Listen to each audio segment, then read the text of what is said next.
tahun 2021. Nah, sebelum mulai saya ingin sharing screen sekali lagi. Jadi em, program kami adalah kerjasama Departemen Biologi, Fakultas Sains dan Matematika Undip dengan IDNA Kolaboratif University of Washington Seattle. Jadi kebetulan tahun lalu mereka sudah buka microgrant dan juga grant yang lebih besar. Eh, Tahun ini micrograntnya dibuka kembali, jadi itu apa namanya menyediakan beberapa material, equipment untuk educational program atau IDNA riset yang bernilai $1.000, jadi sekitar 14.500.000 lah ya rupiah. Jadi ini bisa di-apply sampai tanggal 15 Desember dan tahun lalu itu ada dua peneliti Indonesia yang juga mendapatkan microgrant ini. Kemudian ada sedikit info juga tentang APN, ada call of proposal, ini juga close-nya Desember 10, tanggal 10 Desember, ini ada yang single institution atau kolaborasi dari beberapa institusi di, kalau bisa 3 negara di Asia dan beberapa negara lainnya. Kemudian bagi alumni US, baik itu kerjasama ataupun um, scholarship, itu juga ada bukaan grant untuk US alumni. Itu kalau tidak salah lebih panjang lagi waktunya. Jadi seperti di awal saya katakan, kegiatan ini tidak hanya tempat untuk saling berbagi ilmu, tetapi kami juga ingin berbagi tentang apa-apa saja pendanaan yang dimungkinkan untuk di-apply oleh teman-teman di Indonesia. Jadi ini tidak tertutup untuk IDNA riset saja, tetapi juga riset-riset yang lainnya. Nanti saya akan share linknya masing-masing.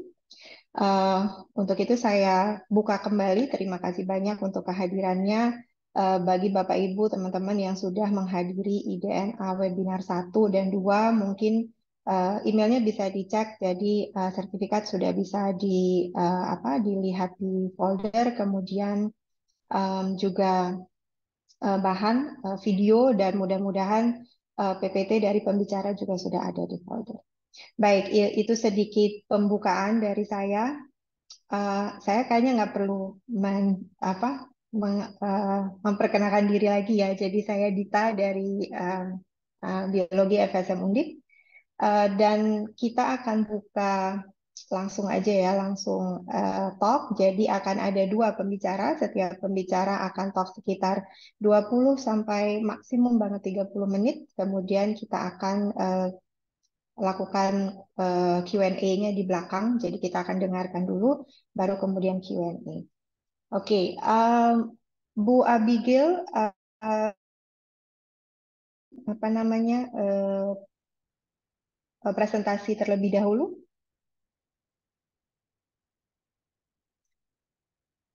Bu Abigail.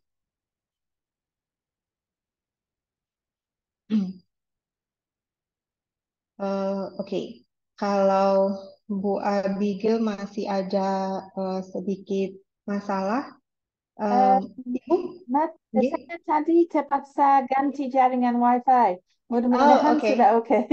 oke, no worry. Ibu mau presentasi pertama? Em, saya no problem. Oke, Dulu great. atau setelah no problem. Oke, mungkin duluan aja nggih Bu. Jadi Iqbal, kita akan mulai dengan Ibu Abigail dulu, kemudian kita lanjut dengan Iqbal. Oke? Ya, Eh, eh, aha. oke. Jadi saya coba sharing, tapi kalau jaringan jadi masalah, tolong diambil alih ya. Oke, no worry. Silakan Bu Abigail di share screen dulu, dicoba sambil menunggu Ibu Abigail. Jadi saya sedikit menyampaikan CV beliau. Jadi bisa dilihat ya di PPT di gambar. Jadi Dr. Abigail Mary Moore, BSc Hons MSc, Beliau adalah salah satu staf pengajar di Magister Ibu di um, Universitas Hasanuddin. Sebenarnya beliau lahir dan besar di Leeds, UK, tetapi sudah bertempat tinggal lama di Indonesia. Beliau juga punya beberapa paper terkait dengan ekologi marine terutama dan beberapa tahun belakangan em, beserta dengan teman-teman tim di Unhas itu melakukan banyak sekali riset eDNA. Untuk itu hari ini saya mengundang beliau untuk bisa berbagi tentang apa yang proyek yang dilakukan juga di Unhas, kemudian mungkin apakah ada sedikit kendala dan sesuatu yang bisa didiskusikan. Itu sedikit tentang Ibu Abigail. Beliau menyelesaikan S1-nya di Southampton University di UK dan kemudian MSc-nya di University of Hull, UK, dan PhD-nya di Unhas. Wah, ini keren banget. Jadi PhD-nya justru di Indonesia. Silakan Bu Abigail, saya berikan waktu sekitar 20 sampai 30 menit. Silakan dimulai presentasinya. Terima kasih.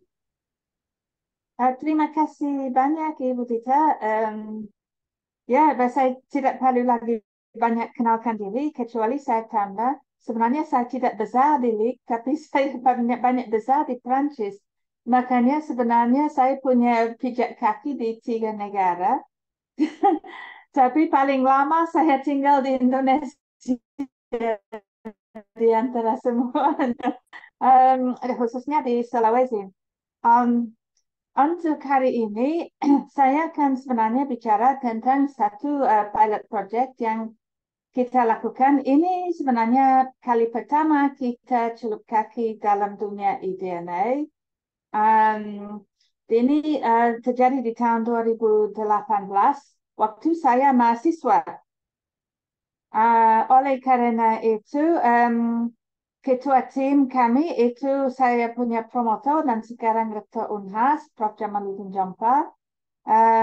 Dan salah satu juga co-promotor saya, Ibu Inaya. Dan tim lain bukan hanya dari Unhas, tapi juga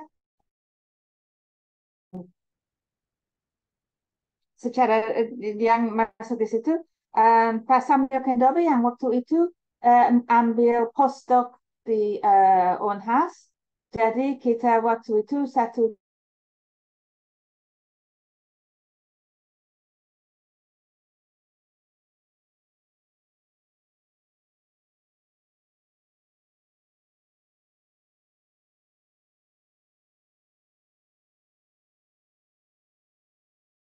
ke termasuk Bionesia um,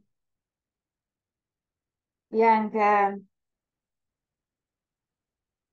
yang saya akan cerita sedikit bagaimana mereka sangat bantu kita dan juga tim dari kementerian yang kita dapat bantuan logistik dari tim yang sedang survei bangkai cardinal fish. Dan dari salah satu mahasiswa dari Amerika yang juga lakukan penelitian waktu itu di tempat yang sama, yaitu Shannon Switzer Swanson dari Stanford University. Jadi ini saya menjelaskan untuk menggambarkan bahwa ini eDNA biasanya bukan seorang sendiri, tapi sesuatu yang terjadi bertim dan biasanya berkolaborasi bukan hanya antara orang, tetapi antara institusi. Karena jarang ada satu orang atau institusi yang memiliki semua keterampilan dan sarana prasarana dan lainnya yang dibutuhkan. Saya juga tampilkan gambar SDGs karena hampir semua yang kita lakukan itu bertujuan untuk mendukung 4 SDGs Life Below Water termasuk program ini.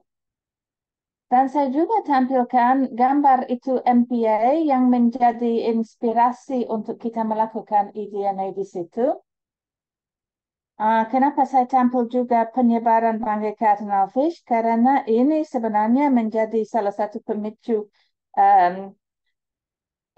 MPA yang sebesar ini dan juga menjadi objek penelitian saya untuk S3 dan merupakan satu hal yang kita juga melihat secara khusus waktu kita olah data eDNA.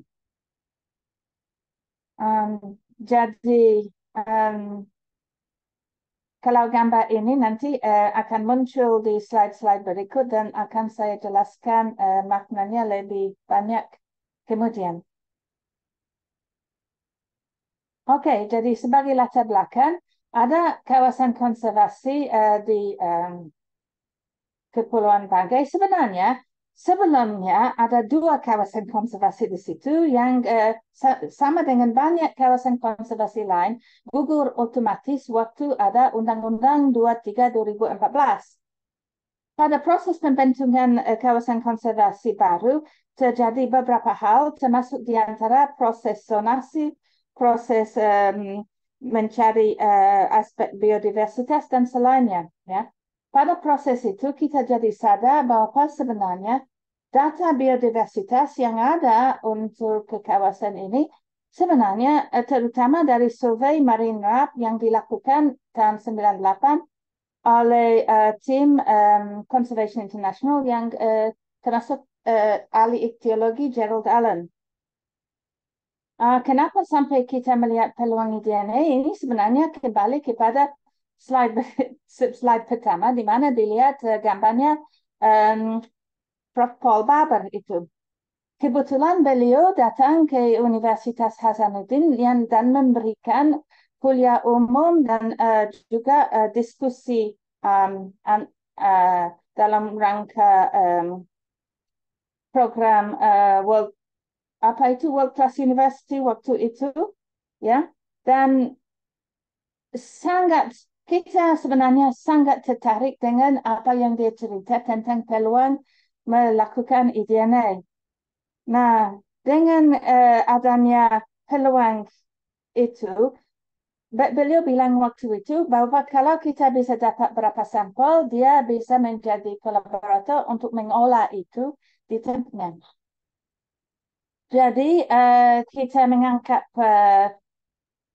kebutuhan yang sedang muncul karena kita terlibat dalam kawasan konservasi dengan peluang yang muncul tersebut untuk merancang satu pilot project. Tapi karena keterbatasan dana, kita hanya memilih 4 lokasi.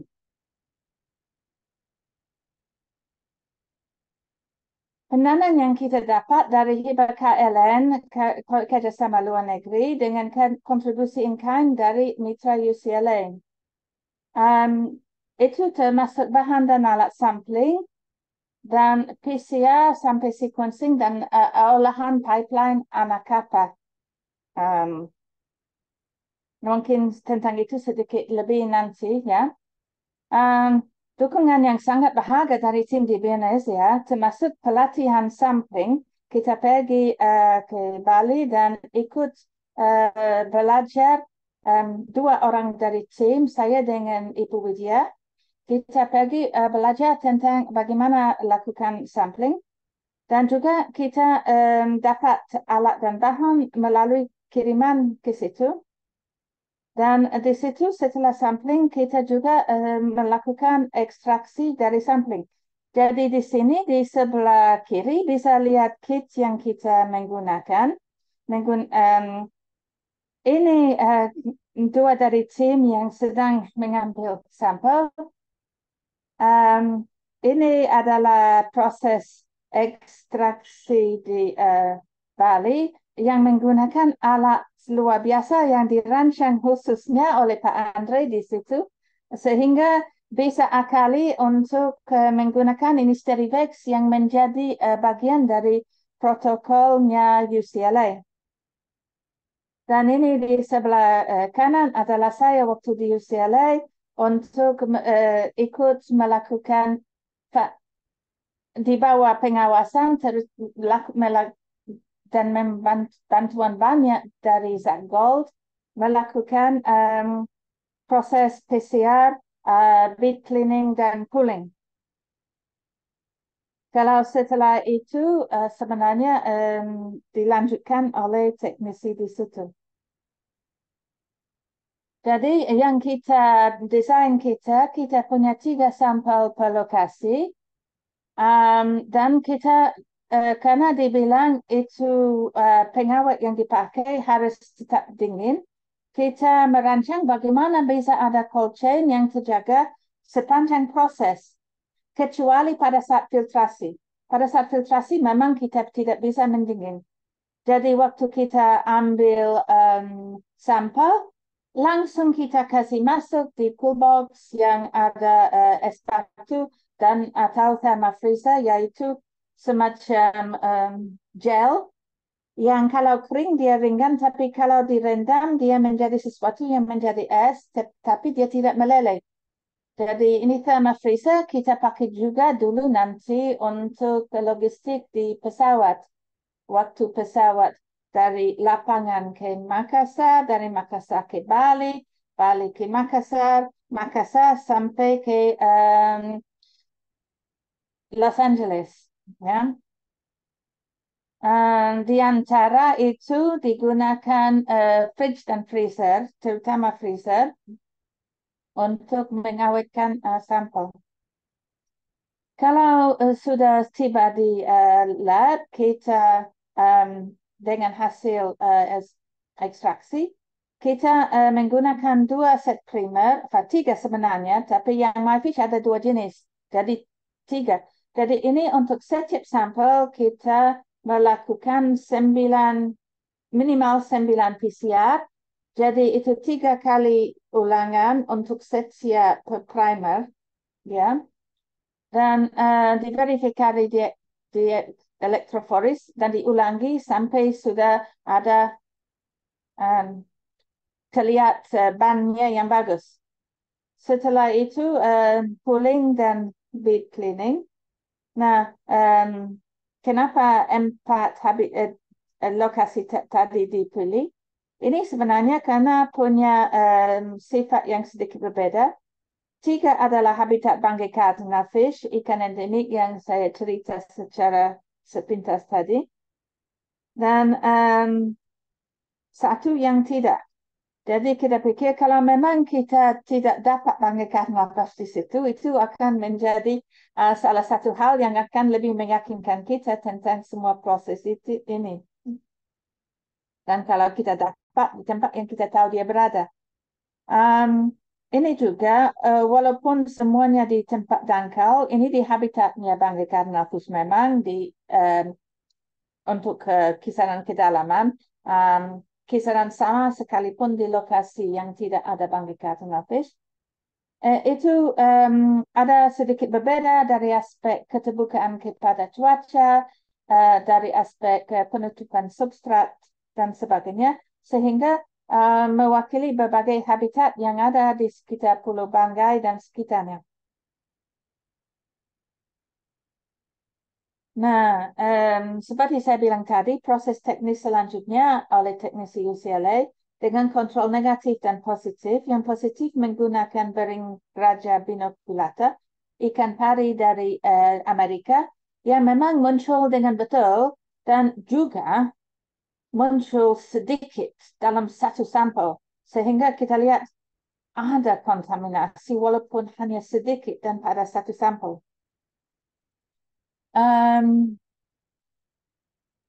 Metabarcoding libraries digunakan Illumina Nextra Indexes. Ini semua mengikuti protokol mereka yang normatif dan mereka dari semua pipelines yang ada, yang mereka pakai adalah yang mereka kembangkan sendiri di situ, yaitu anak kapal, ya, untuk memperoleh yang dinamakan amplicon sequence variance. Artinya sequence yang secara nyata berbeda, ya, yang dikelompokkan. Dan itu menggunakan analisa Bayesian untuk dibagi untuk diassign kepada sekuensi berdasarkan sekuensi yang sudah ada di database. Itu juga mereka buat database yang berdasarkan beberapa sumber termasuk Genbank dan Bolt. Dan itu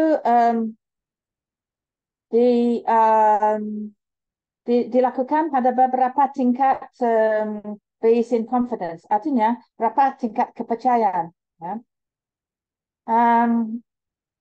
Ini menarik karena beberapa publikasi anjurkan pakai 60% dan ada yang lain bilang seharusnya 90% atau 100%.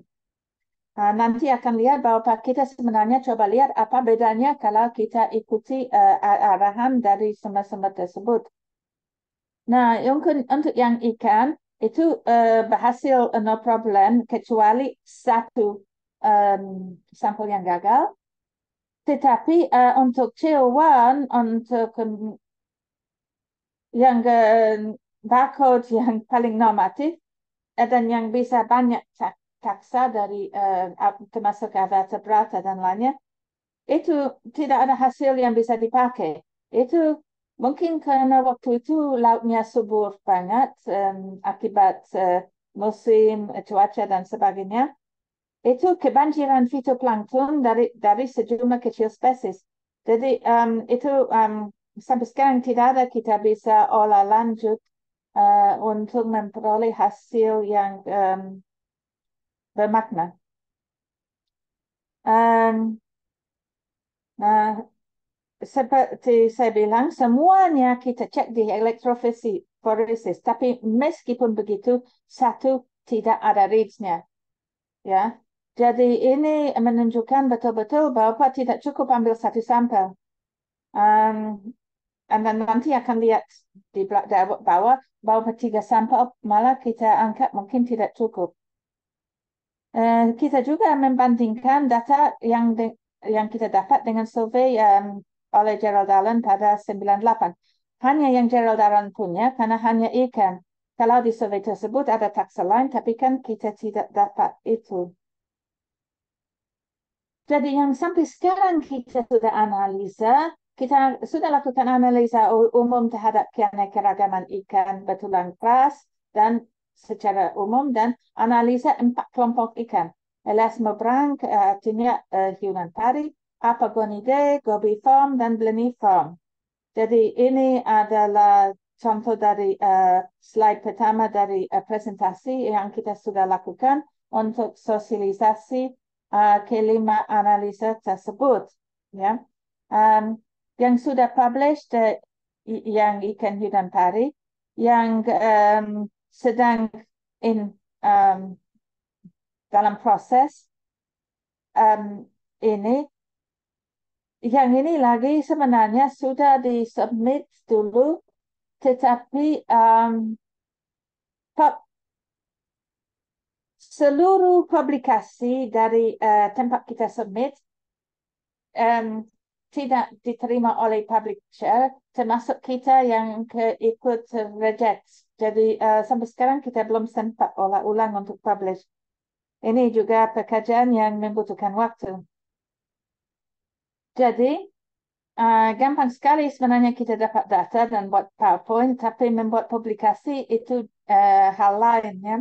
Itu membutuhkan waktu yang jauh yang dan tenaga dan pikiran yang cukup besar nanti di atas itu.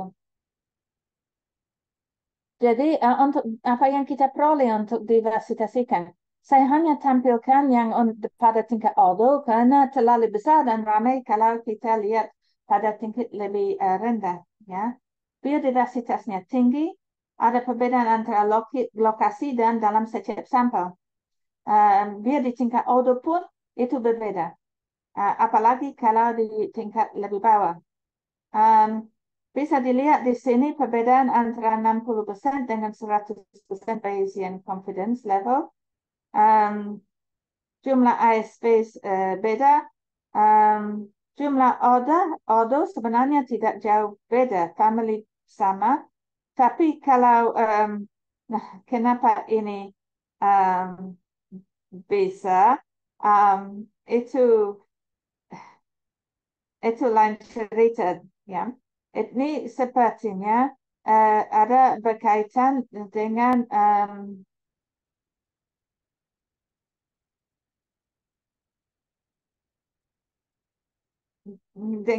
dengan pipeline, ya, dan saya tidak mengerti kenapa bisa begitu, terus terang. Nah, tapi kalau di bawah itu kelihatan yang bisa diperkirakan, yaitu pada tingkat lebih bawah, kalau confidence lebih rendah, jumlah taksa yang assign lebih besar. Kalau kita mau lihat bagaimana per lokasi, bisa dilihat bahwa per observed biodiversity and channel diversity berbeda sekali antar lokasi. Dan ini kita bisa lihat pada Venn diagram berapa genus yang terdapat di setiap lokasi dan di setiap overlap lokasi, ya. Jadi yang di tengah-tengah ini terdapat di semua lokasi. Yang di pinggiran ini hanya di satu lokasi dan yang lainnya terdapat di 2 atau 3 lokasi. Jadi bisa terlihat bahwa beda sekali antar lokasi, ya. Kalau pada spesies itu lebih ramai lagi, tidak bisa ditampilkan menjadi kaca. Tidak ada cluster untuk lokasi. Tidak ada perbedaan signifikan antar lokasi karena perbedaan antara sampel setara dengan perbedaan antar lokasi, ya. Jadi walaupun perbedaannya besar, tidak menjadi signifikan statistik. Ini pembandingan dengan survei visual, ya. Bisa dilihat kita hanya 4 lokasi, kita dapat semua ini. Kalau dari 4 lokasi yang berdekatan di survei visual, sedikit, ya. Kalau sedikit atau setara, untuk semuanya sedikit, untuk beberapa kelompok relatif setara, dan sebenarnya ini setara untuk semuanya dengan survei yang melibatkan 18 lokasi pada 15 pulau di Kepulauan Banggai. Jadi ini menunjukkan bahwa eDNA memang bisa melihat dengan baik tingkat ketinggiannya biodiversitas, ya. Walaupun untuk taksa tertentu mungkin tidak setajam karena kita tidak pernah melihat itu. Oke, nah saya lihat sedikit cepat-cepat apa yang kita dapat untuk beberapa kelompok. Nah, untuk ikan hiu dan pari, ini genus yang kita dapat. Ini kenapa saya tampilkan gambar dari ini pari eagle ray, ya? Karena ini sebenarnya kita pernah lihat di satu site, tapi justru tidak pernah tidak terdeteksi di sampel manapun. Dan ini menunjukkan bahwa apa yang kita lihat dengan yang kita dapat di DNA tidak selalu sama, ya. Mungkin dia tidak, karena dia barusan datang dan kita lihat, ya, mungkin DNA belum tertinggal atau dia terlalu cepat atau apa, ya.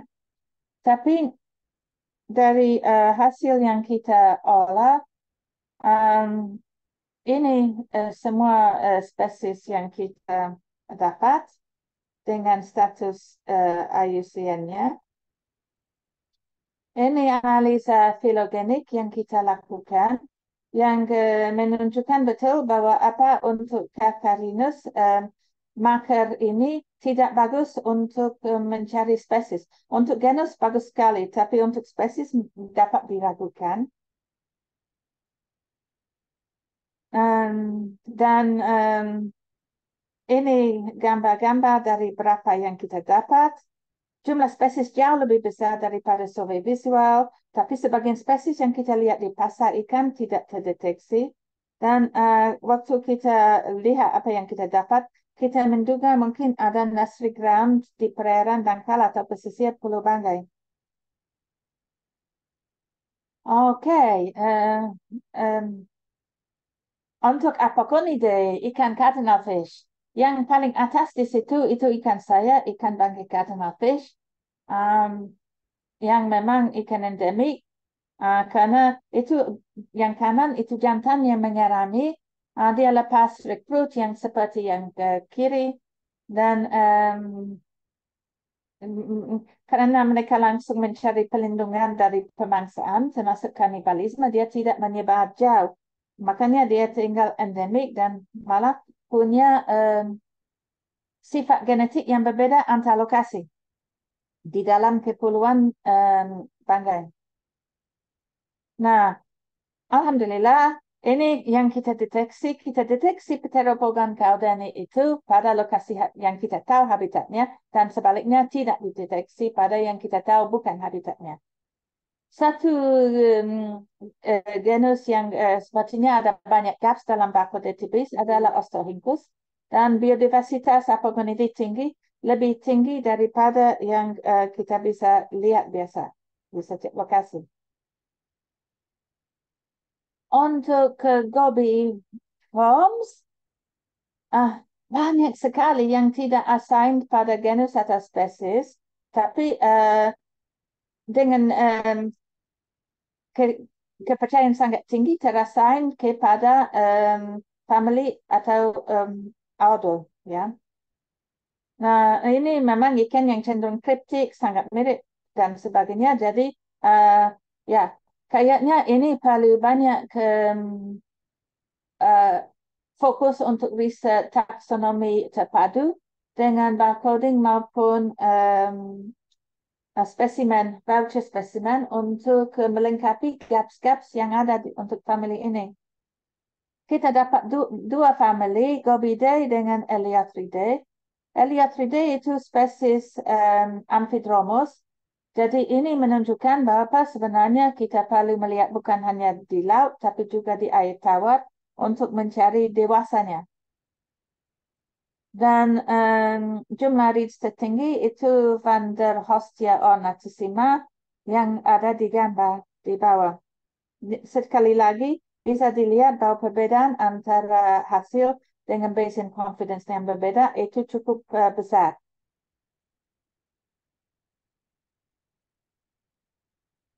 Ini adalah bagi pada tingkat spesies apa yang kita dapat, bisa dilihat bahwa itu sangat berbeda antara lokasi dan antara sampel. Ya, ini di atas dua spesies yang didapat yang paling tersebar, ya, yang didapat di 3 lokasi, dan ini di bawah salah satu yang Amphidromus itu. Kalau untuk Blenny Farms, ya, lagi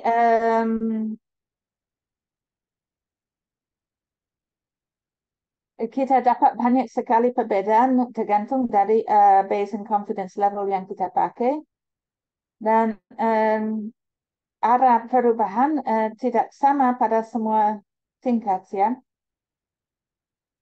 Dan kalau kita lihat perbedaan antara 90 dengan 100%, itu sebenarnya perbedaan tertinggi di tingkat ordo. Kalau di antara 60 dengan 90%, yang kita dapat perbedaan itu adalah pada tingkat spesies terutama.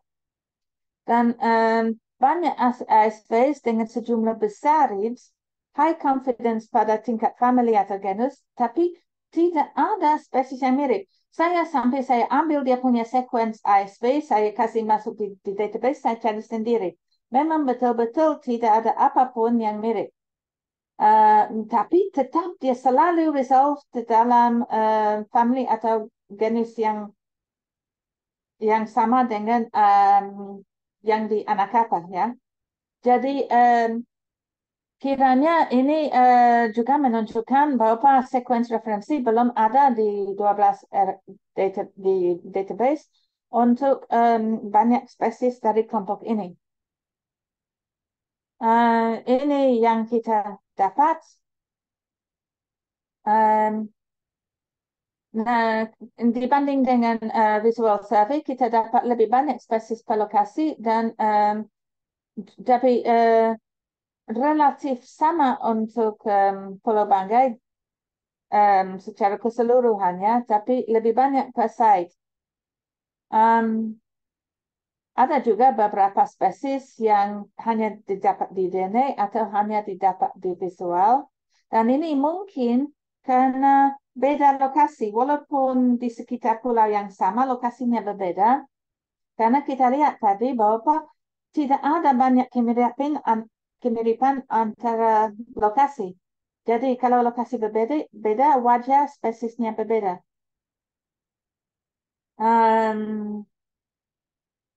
Jadi ini yang alasan kenapa kita dapat di visual survey tetapi tidak di DNA, karena unassigned atau karena metode yang tidak dapat atau karena memang dia tidak ada di site kita karena memang bukan habitatnya, karena musim, karena dia langka, karena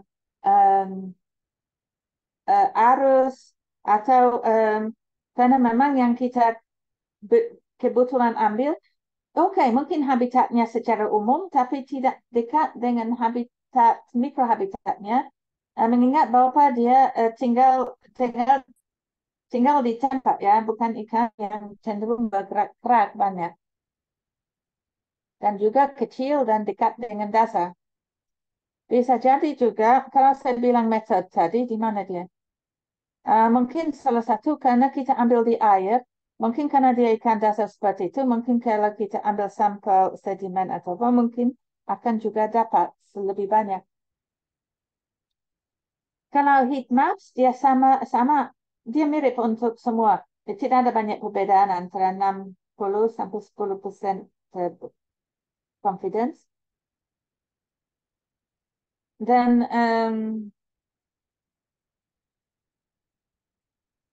ya, setiap sampel bisa dilihat sebenarnya tidak banyak ya.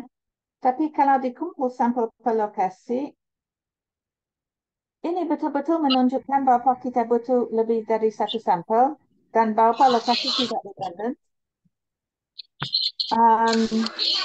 Tapi ini menunjukkan clustering. Jadi kalau ini ada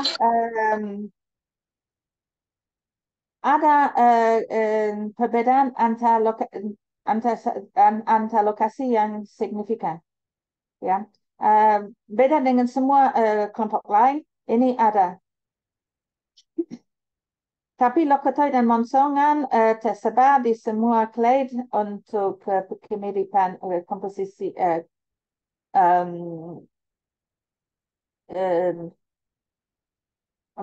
populasi di situ, ya.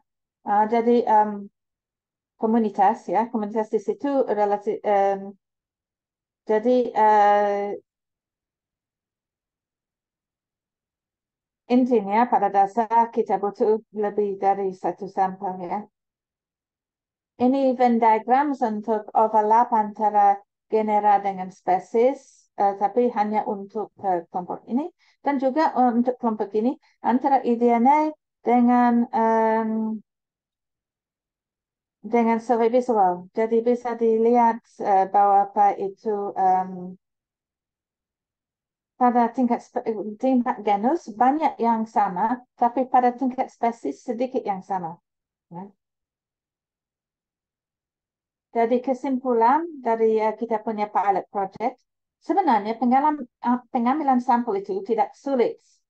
Ya, secara teknis kita setelah belajar perlu ketelitian, tetapi pada dasarnya tidak sulit. Namun memang kalau kita tidak dibantu dengan bahan dan alat, ini memang susah memperoleh bahan dan alat yang diperlukan di Indonesia.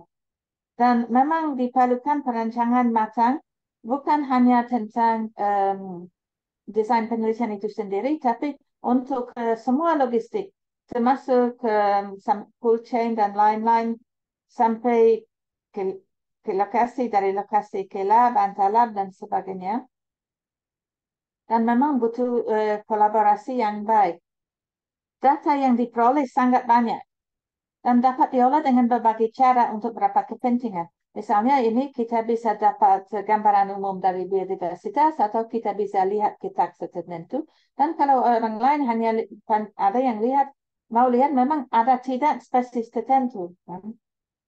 Dan memang banyak sekali informasi yang kita belum gali dari data yang hanya dari lokasi saja, yang 4 itu.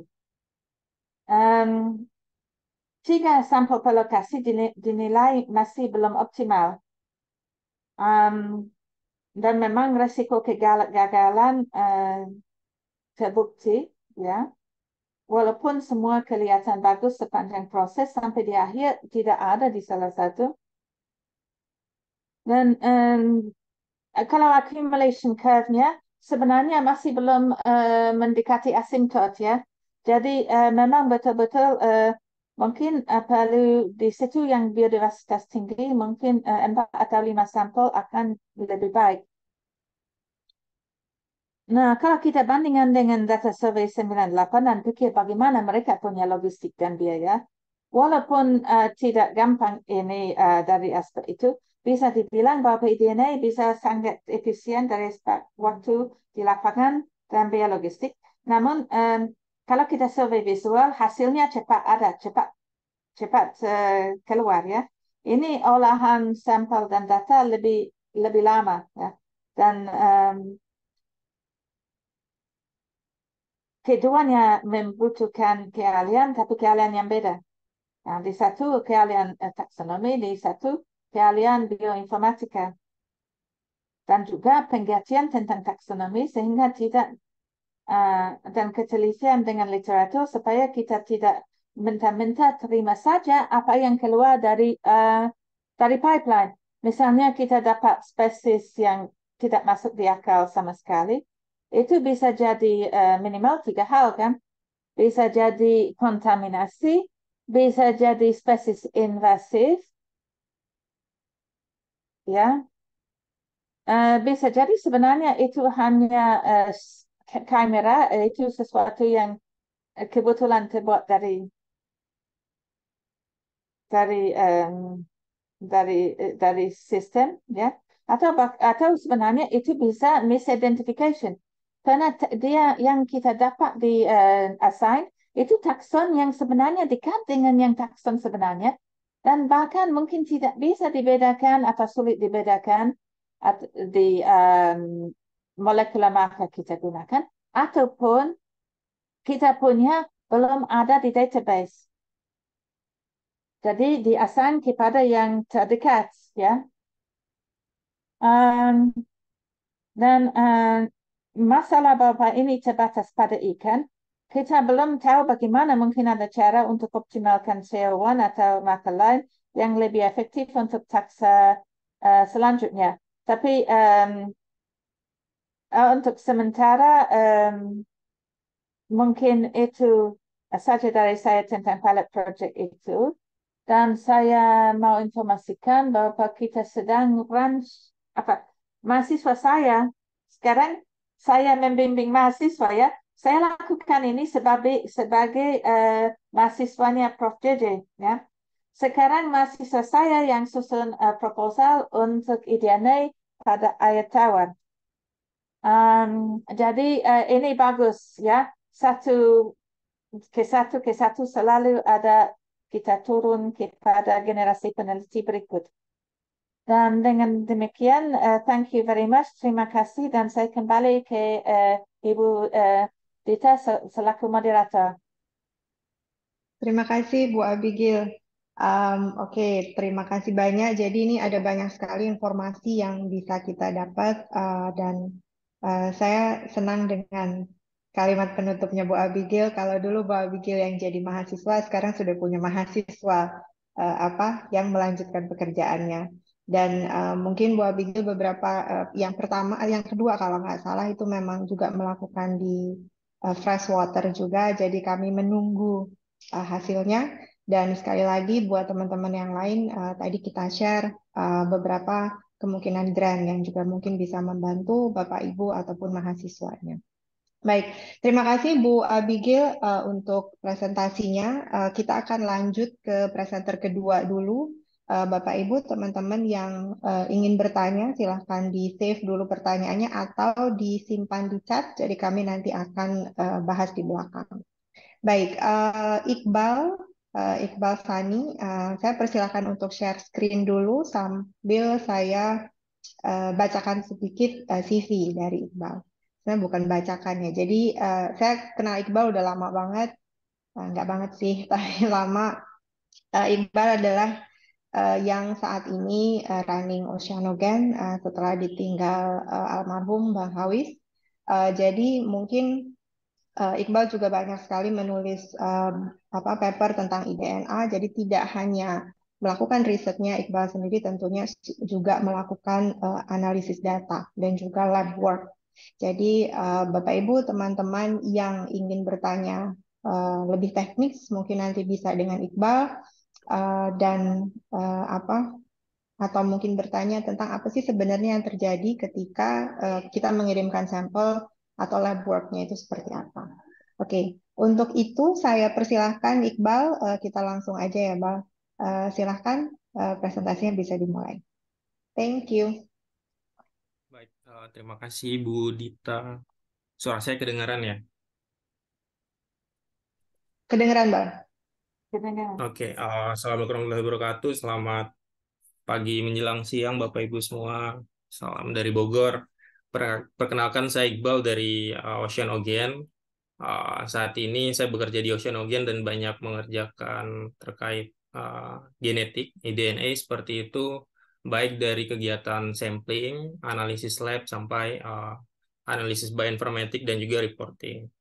Nah, selain itu, keseharian saya juga sebagai mahasiswa sekarang di Pascasarjana di Ilmu Kelautan di IPB. Jadi, apa yang saya sampaikan di sini kurang lebih adalah pengalaman saya terkait mengerjakan eDNA dari sampling, lab, dan lain-lainnya. Nah, apa yang saya sampaikan di sini dengan judul apa sih sebenarnya yang perlu kita pertimbangkan dalam melakukan eDNA dalam konteksnya adalah untuk penilaian biodiversitas ya atau pengungkapan biodiversitas atau spesies apa saja yang hidup dalam area yang kita teliti.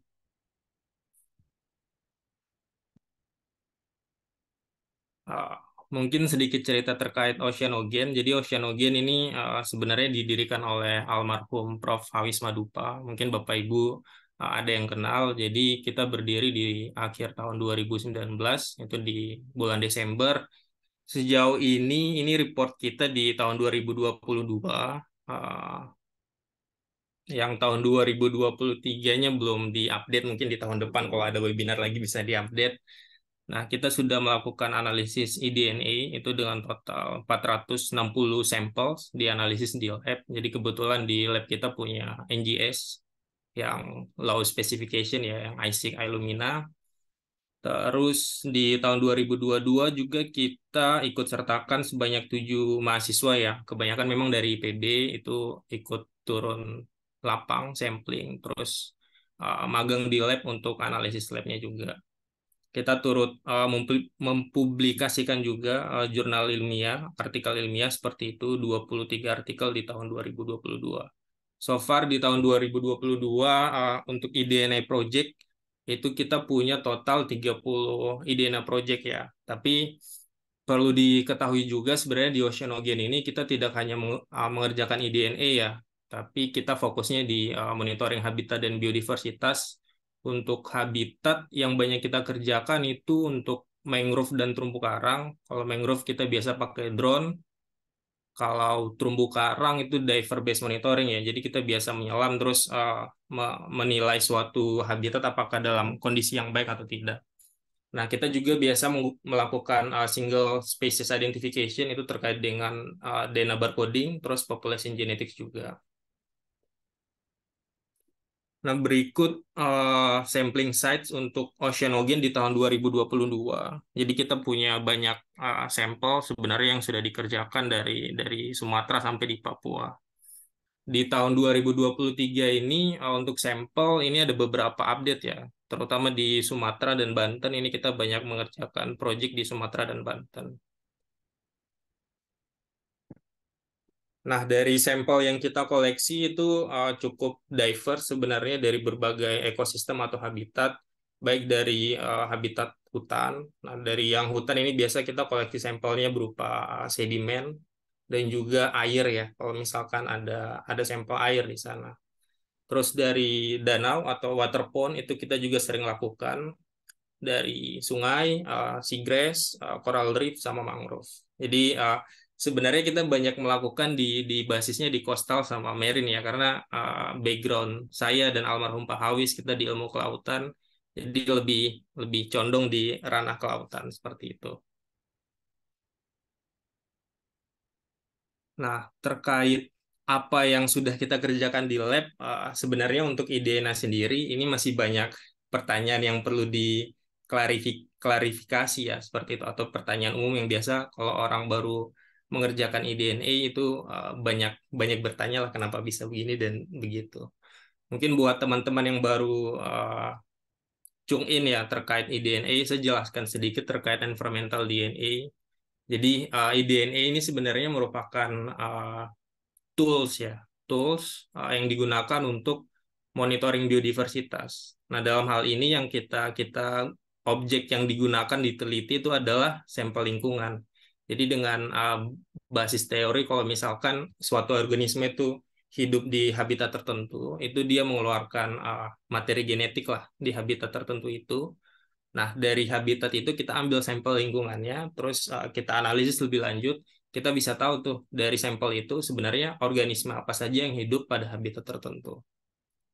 Nah, terkait dengan itu, sebenarnya untuk eDNA ini lebih lebih cocok kalau misalkan kita melakukan biodiversitas itu pada skala yang lebih luas ya. Jadi luasan area yang lebih besar seperti itu.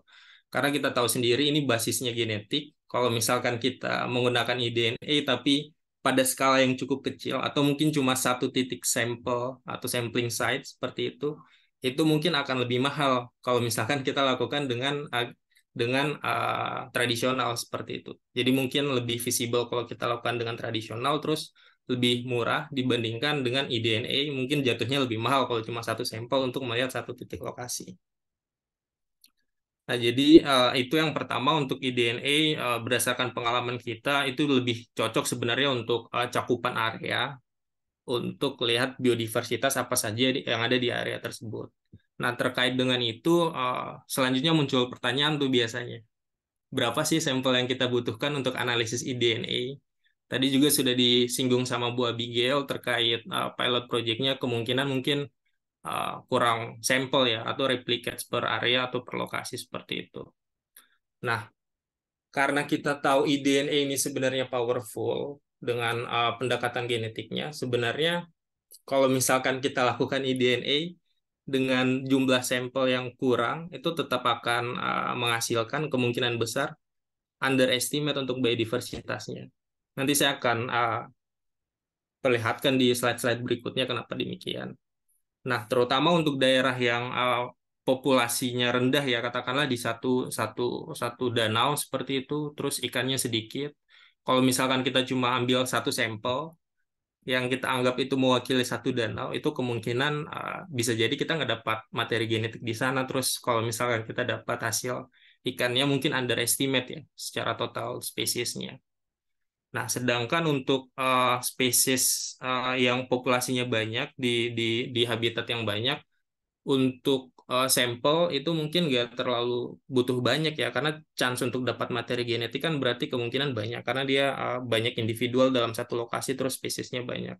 Jadi itu juga berpengaruh tuh. Replicates itu akan sangat berpengaruh kepada hasil biodiversitas kita, terlebih pada daerah-daerah yang sebenarnya sangat sulit untuk kita dapatkan materi genetik itu. Nah, selanjutnya banyak juga pertanyaan biasa kalau kita mau melakukan project tuh. Kalau kita sudah sampling eDNA, karena orang anggapnya eDNA ini powerful, terus pada beberapa case kita tidak dapatkan spesies yang kita inginkan, itu bagaimana gitu.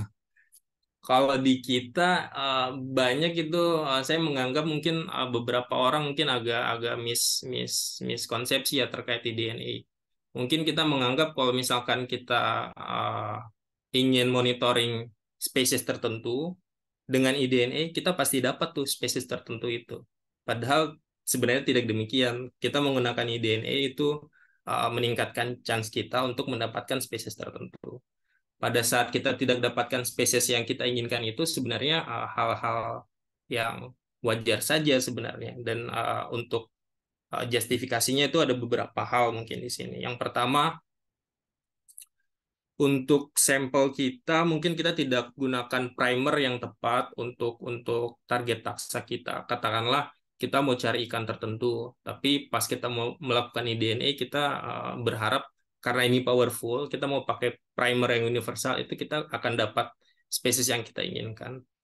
Nah, sedangkan dengan beda assay atau primer seperti itu, kemungkinan spesiesnya itu akan berbeda itu antara masing-masing primer. Yang kedua mungkin terkait database ya genetik.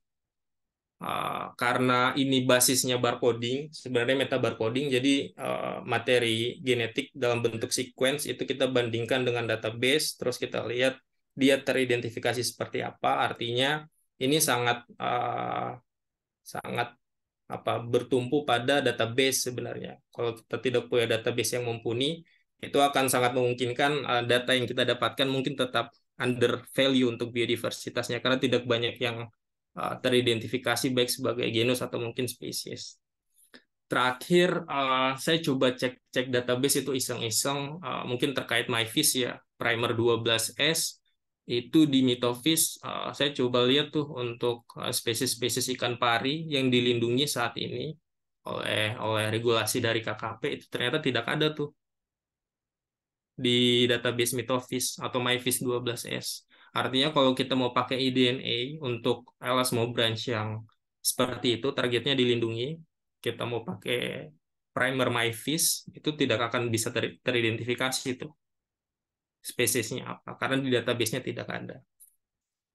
Yang ketiga mungkin yang bisa mempengaruhi hasil kita itu terkait replicates ya, atau sampel yang tidak mumpuni. Jadi kalau misalkan kita mau lihat biodiversitas di suatu area, organisme itu kan mobile ya, kebanyakan itu mobile. Jadi mereka berpindah dari satu tempat ke tempat lainnya.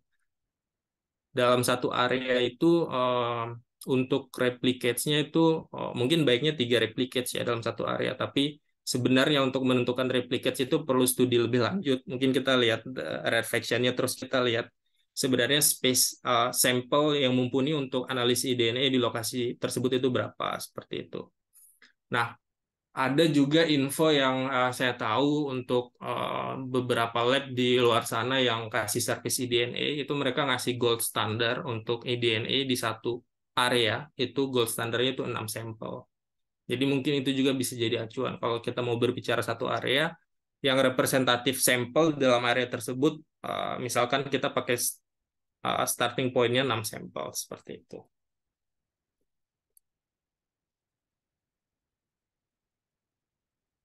Nah, berikut ini ada contoh studi sebenarnya terkait sampling eDNA, terus hasilnya seperti apa.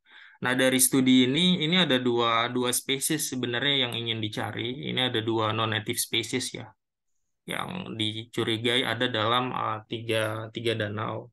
Nah, kalau Bapak Ibu perhatikan ini sampling site-nya ini cukup banyak dan per satu site itu diambil 2 tipikal sampel, ada yang sedimen dan ada yang air, water, dan per sedimen itu diambil 2 replicates, water itu diambil 2 replicates. Kalau kita lihat distribusinya ini ada yang nearshore, yang hijau, ini di dekat ini ada daratan, terus ada yang di mid lake atau di tengah. Nah, pada dasarnya penelitian ini tuh ingin melihat sebenarnya chance kalau kita melakukan eDNA untuk target dua spesies ini itu kemungkinan besar baiknya kita lakukan seperti apa. Ambil sampel di nearshore kah, di mid lake kah, terus ulangannya berapa. Nah, ini untuk assay-nya dia pakai fish untuk spesifik taksa, non-native species, ada 2 spesies yang ditargetkan di sini. Terus sampel type-nya ada sedimen dan water. Dan total sampelnya 28 sampel per danau. Dan waktu samplingnya pada saat spring ya. Kalau Bapak Ibu lihat, ini scale-nya sebenarnya 250 meter per segini. Berarti kalau kita spanning dari sini mungkin tidak lebih daripada 1 kilo ya. Artinya dalam luasan area yang cukup kecil, kalau kita bandingkan dengan danau-danau di Indonesia, mereka itu justru sampelnya lebih banyak. Tapi kalau kita di Indonesia dengan lokasi danau yang lebih luas, seharusnya kita untuk studi desain IDNA mungkin baiknya sampel kita lebih banyak lagi gitu untuk cukup representatif. Nah, dari hasilnya ini target gene level kalau Bapak Ibu lihat dari sedimen sama water ini cukup beda ya, lebih banyak materi genetik yang didapatkan pada sampel sedimen daripada air.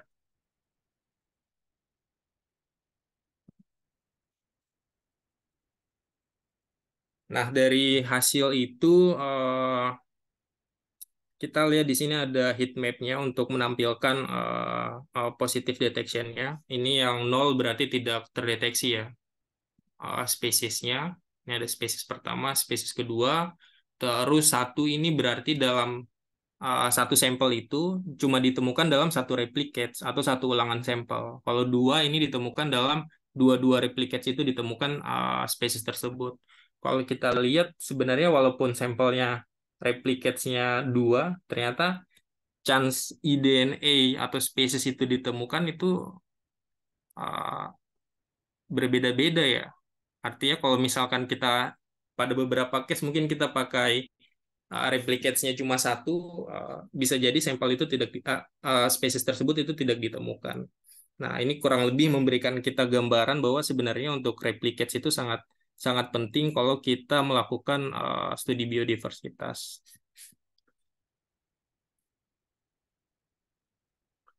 Nah, itu tadi di freshwater, saya coba berikan case lagi di marine ya. Di marine ini ada 9 site, reef sites di Europe ini. Terus uji yang digunakan atau essay-nya dia pakai eukaryotes, ini kalau nggak salah pakai 18S. Terus universal invertebrates pakai CO1 sama fish group ini pakai 12S ya, MyFish. Nah, sampel yang diambil ini sampel air per masing-masing lokasi ini, area ini, dengan total per lokasi ini itu 6 sampel per reef area. Sampling time-nya pada saat summer. Nah, dari hasil yang ditemukan, ini dia membandingkan antara diver based monitoring, orang menyelam, dan eDNA. Ternyata memang ada overlap di sini, tapi kebanyakan sampel yang ada di eDNA ini tidak ditemukan oleh penyelam, dan juga ada sampel spesies yang ditemukan oleh diver ini tidak ditemukan oleh eDNA. Seperti itu. Nah, dari hasil yang ditemukan, sebenarnya dia mensuggest kalau misalkan kita melakukan eDNA itu baiknya kita mengambil sampel itu di lokasi yang sebisa mungkin itu dekat dengan habitat atau ekosistem dari organisme yang kita cari. Jadi misalkan kalau kita mau cari spesies ikan karang di laut seperti itu, baiknya memang kita ngambil sampelnya beberapa meter itu di atas ekosistem terumbu karang, bukan ngambil di pelagik seperti itu. Kenapa demikian? Karena memungkinkan di habitat itu ada lokal ini ya, ada lokal footprints ya dari masing-masing spesies. Artinya kalau misalkan kita memang benar-benar mau studi biodiversitas karena sampling desainnya kita salah, kita mau cari nih spesies ikan di suatu area, sedangkan spesies ikan di laut katakanlah paling banyak di terumbu karang. Tapi kita ngambilnya di surface terus misalkan jauh dari lokasi terumbu karang. Itu bisa juga nanti hasil kita under value ya untuk biodiversitasnya. Sebenarnya spesiesnya bisa banyak, cuma karena kita samplingnya salah, hasilnya tidak memadai. Nah, berikutnya saya coba paparkan terkait apa saja sih yang biasa kita lakukan di oceanogen, ini terkait sampling sampai dengan hasil seperti itu. Nah, ketika kita melakukan sampling, sebenarnya untuk sampling DNA tadi kalau dari Ibu Abigail, kalau nggak salah ada sampling kitsnya ya. Itu satu hal lagi. Terus lain halnya dengan sampling kits yang biasa kami gunakan di Oceanogen. Kita biasa menggunakan yang filter paper seperti ini. Ini ukurannya 47 mm. Cukup universal untuk berbagai penampang untuk filtrasi dengan ukurannya ini 0,45 mikrometer ya untuk pore size-nya. Nah, kalau Bapak Ibu lihat di DNA sampling di sini, ini salah satu pembanding dengan apa ya? Dengan bahan dasar dari filter paper-nya, itu ternyata akan berbeda tuh kalau misalkan kita pakai filter paper seperti ini, filter membran. Tidak semua filter membran itu menghasilkan hasil yang sama ternyata. Ada filter membran tertentu yang memang hasilnya bisa lebih optimal. Nah, ini dengan bahan yang CN ini selulose nitrat kalau nggak salah, terus ada MCA di sini. Ini menghasilkan kopi DNA yang lebih tinggi. Seperti itu. Sedangkan untuk di Indonesia sendiri filter paper juga ada yang PES dan GF di sini yang banyak beredar ya. Ini. Nah, artinya kalau misalkan kita mau dapat materi genetik yang lebih baiknya mungkin untuk filter papernya kita pilih yang cellulose nitrat sama yang MCA ini. Nah, ini dari paper tersebut kita strict di Oceanogen kita pakai filter paper yang sama untuk semua sampling desain kita. Untuk alat filtrasinya sebenarnya ada berbagai macam ya. Ini kita tampilkan dua di sini. Ini water vac cukup kecil sebenarnya, ringkas juga.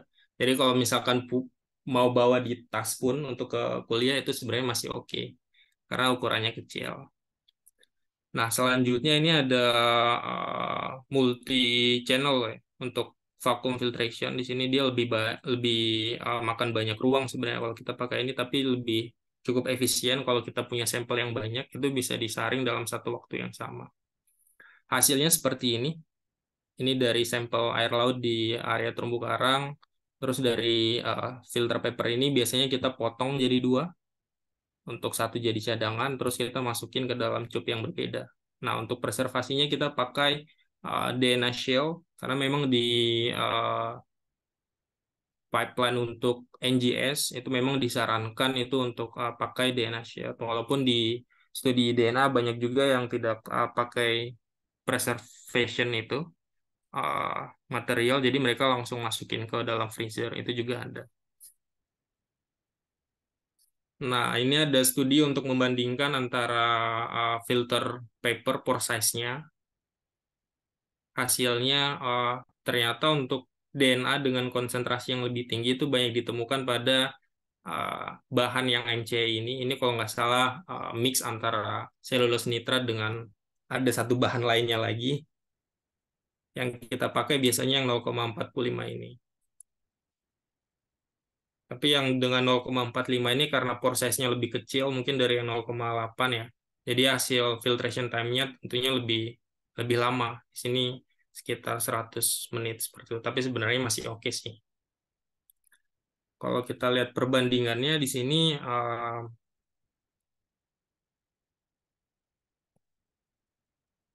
untuk hasilnya memang tidak begitu jauh ya. Ini juga dibandingkan dengan Sterifex. Hasilnya ini untuk species composition-nya mungkin tidak begitu jauh. Tapi kalau misalkan kita lihat DNA concentration-nya di sini ada sedikit beda mungkin yang Sterifex dan yang MCA seperti itu. Nah, selanjutnya dari kita melakukan sampling eDNA, kita sudah dapat tuh filter membran, itu kita bawa ke lab. Kita lakukan ekstraksi DNA. Ekstraksi DNA ini biasanya kita ikut protokol manual saja dari brand-nya. Dan di lab kita ada 3 kits biasa yang kita gunakan, itu ada DNA Easy Blood and Tissue Kit, Kiagen, dan juga ada yang Power Soil ya. Terus ada Zymo Research, ini untuk microbial biasanya, terus ada gene aging juga. Nah, ini ada beberapa perbandingan antara metode ekstraksi DNA dan juga preservasinya. Ini DNA easy, semuanya ini, yang dua ini, yang Qiagen, terus membandingkan antara preservasinya menggunakan freeze, yaitu di ice langsung, sama ada yang pakai etanol. Nah, kalau kita lihat secara keseluruhan memang dari kit Qiagen ini lebih bagus ya, lebih mengungguli dalam ekstraksi DNA. Nah, ada juga sebenarnya yang melakukan meta-analisis untuk perbandingan ini. Memang secara global itu banyak yang menggunakan Qiagen ini untuk melakukan ekstraksi DNA. Ini yang sering kita gunakan di lab juga. Nah, ini untuk meta-analisisnya, coba membandingkan antara metode ekstraksi apa yang biasa orang gunakan untuk eDNA dengan targetnya adalah FISH. Kalau kita lihat di sini memang dari brand Qiagen ya, lebih banyak digunakan dibandingkan yang lain. Nah, setelah kita melakukan ekstraksi DNA, yang perlu kita pertimbangkan sebenarnya adalah primer selection ya. Tujuan kita ingin target organisme apa, itu tentunya akan sangat bergantung pada primer yang kita gunakan. Dan primer yang ada di database, yang ada di Google Scholar, ataupun berbagai jurnal, itu sebenarnya banyak sekali. Dan kemungkinan satu target untuk ikan aja itu bisa sampai 10 primer tuh. Jadi harus cukup selektif tuh dari primer yang kita gunakan. Ini ada beberapa pilihan primer. Beberapa memang ada yang kita sediakan di lab ya. Jadi khusus untuk primer tersebut memang tersedia di lab kita. Kalau Bapak Ibu mau lihat primernya mungkin bisa ke referensi terkait ya. Dia lebih jelas. Selanjutnya kita juga banyak menggunakan primer. Ada info primer itu dari buku ini, Environmental DNA for Biodiversity Research and Monitoring. Ini dalam buku ini bagus. Dia banyak menjelaskan terkait eDNA itu seperti apa, bagaimana kita melakukan buat primer, terus ada list-list primer yang bisa digunakan, terus secara efisiensi mana yang lebih bagus, itu banyak nih datanya dalam buku ini. Kalau tertarik, bisa dibaca-baca, ini akan lebih bagus juga. Di lab kita juga ada beberapa primer yang kita supply itu dari buku ini. Nah, selanjutnya setelah kita melakukan primer selection, saya ingin paparkan di sini karena banyak terkait pekerjaan saya juga di lab. Nah, banyak itu yang share juga ke kita, ternyata setelah melakukan eDNA, walaupun dia punya konsentrasi hasil ekstraksi DNA itu mumpuni, tapi setelah melakukan PCR, ini kok amplikonnya tidak muncul-muncul bandnya. Nah, kebanyakan itu yang bekerja dengan primer MyFish. Jadi sebenarnya kalau kita bekerja dengan eDNA, itu kan low concentration ya untuk DNA-nya ya. Untuk mendapatkan amplikon yang optimal, itu biasanya kita pakai polimerase yang memang dia sangat sensitif untuk konsentrasi yang DNA-nya itu rendah. Terus juga yang bisa untuk memunculkan atau mengamplifikasi primer-primer yang secara GC kontennya itu cukup tinggi ya. Nah, ini ada perbandingan antara dua polimerase di sini. Ada kappa hi-fi, high fidelity. Nah, untuk eDNA ini biasanya juga menggunakan yang high fidelity. Jadi kemungkinan error yang salah dalam kita melakukan PCR itu sangat rendah. Karena kalau misalkan kita assign taksonomi nanti, itu beda 1, 2, 3 bahasa saja itu bisa menghasilkan spesies yang berbeda. Jadi biasanya untuk eDNA kita pakai yang high fidelity. Ini perbandingan antara Superfy sama Kappa. Kalau kita lihat dari sampel yang sama, ini bandnya yang lebih terang, tebal, ini yang Superfy dibandingkan Kappa. Sedangkan Kappa ini juga, ini yang sangat direkomendasi sih sebenarnya sama Illumina untuk digunakan dalam PCR. Nah, beberapa pilihan juga sebenarnya ada reagen lainnya selain Superfy ini yang cukup juga ya untuk mengamplifikasi DNA. Di lab kita ada 4 brand, itu termasuk Kappa, Superfy, terus ada yang MyFi, High Fidelity, tapi dia tidak cukup sensitif ya untuk primer-primer tertentu. itu kita juga stok di lab. Nah, pada beberapa case memang kalau kita bandingkan antara polimerase ini, hasilnya itu beda jauh. Biasanya kalau kita running bareng, terus kita lihat ternyata sampelnya itu lebih lebih oke kalau misalkan kita runningnya pakai Superfine. Jadi Superfine ini yang paling banyak kita gunakan di lab kita. Kappa juga. Nah, ini salah satu figur mungkin menarik. Kita coba analisis pada satu sampel yang sama dengan dua primer yang berbeda. Ternyata hasilnya lumayan jauh berbeda. Ini kita ngambil sampelnya di kedalaman 40 meter di area Bontang sekitar 150 meter, 150 kilometer kali ya dari garis pantai. Itu ada salah satu kegiatan di sana untuk artificial reef, terus ingin melihat apakah dari hasil artificial reef ini ikan itu banyak di sana, terus ikan jenisnya jenis ikan apa saja. Nah, singkat cerita pada saat kita melakukan sampling, ternyata cost atau dananya itu tidak mencukupi untuk melakukan analisis untuk banyak sampel. Tapi karena memang kita penasaran juga di lab, ini hasilnya reliable kalau kita pakai satu primer saja kah? Jadi kita coba analisis pakai sebenarnya ada 5 primer di sini. Cuma yang saya tampilkan untuk ikan. Nah, ini sama-sama 12S, MyFish sama Teleo, jinnya 12S. Tapi kalau kita lihat hasilnya ini beda nih. Yang MyFish ini dia ada 10 spesies di sini. Sedangkan yang Teleo dia ada 5 spesies. Yang overlap ini cuma satu spesies karang style di sini ya. Nah, dari hasil tersebut kita compile jadi satu data untuk spesies listnya dengan total spesies yang ditemukan pada area tersebut itu ada 14 spesies ikan. Nah, setelah kita konfirmasi juga dengan nelayan lokal, memang spesies-spesies ikan terutama yang pelagis dan semi pelagis itu sudah banyak sekali ditemukan di area artificial reef seperti itu.